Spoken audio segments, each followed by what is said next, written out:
So I got to check out the S20 a bit early, and to be honest, I only got like less than 20 minutes with it just because I had to shoot other things like the S20 Plus and S20 Ultra. And in this video, I'm just going to tell you my first impressions of the S20 coming from the S10e. From the looks of it, the size of the S20 is really similar to the S10e, so I'm guessing the S20 is going to be the replacement of the E series. When I held the S10e and S20 in my hands, I gotta go with the S20 just because I know that, or it feels like I can easily operate it with one hand on S20, but I gotta say that the rounded edges on S10e is more comfortable to hold. Now, since the S10e does have more of a flat screen, I can't really comment on how well the edge detection will work or pick up on S20 yet, but stay subscribed and I will let you guys know in my future long-term reviews. Now for the button placement, this year it's on point.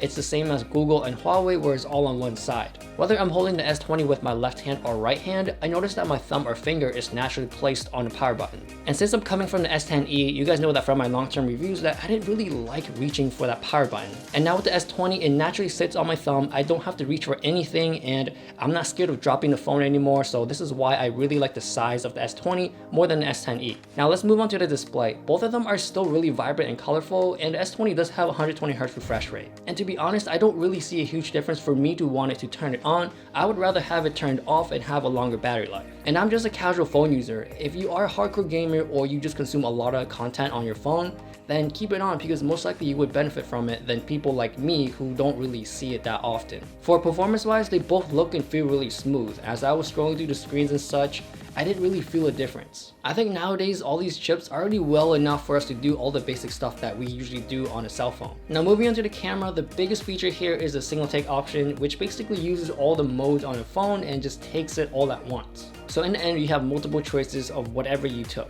Now of course, when I get mine, I will do a review on it and see how well it's really useful in the regular everyday life. The next big difference is the telephoto lens. We all know that coming from the S10e, you only get the ultra wide and wide. I did use the camera UI a little bit, and as I was zooming in, I did notice that you do get 1x, 2x, 3x, all these little stepping stones to get up to 30x. For the front-facing camera, it is placed at the middle and not on the side. For me, it doesn't make a huge difference because I don't take a lot of selfies, but it may for you. Next up is the colors. They got pink, blue, black, and gray. I am digging the whole pastel look this year, and I think I'm just gonna go with the dark gray this time. For the finish, it's still glossy, so still fingerprint magnet, and it's reflective. It's just not as shiny as the S10e. Now for the price, it is starting off at $1 grand, which is expensive, especially if you're coming from the S10e. But I gotta say, you are getting the full flagship phone, so you're not missing too much features out of it from the higher tiers. Another big thing is that all these phones are 5G ready, so basically you're future-proofing yourself. In my opinion, I think the S20 is gonna sell the best just because everything a person would need is already on the base model. Anything higher like the Plus or Ultra, that person is willing to pay for the bigger screen, the battery life, and the camera, so it's more specific.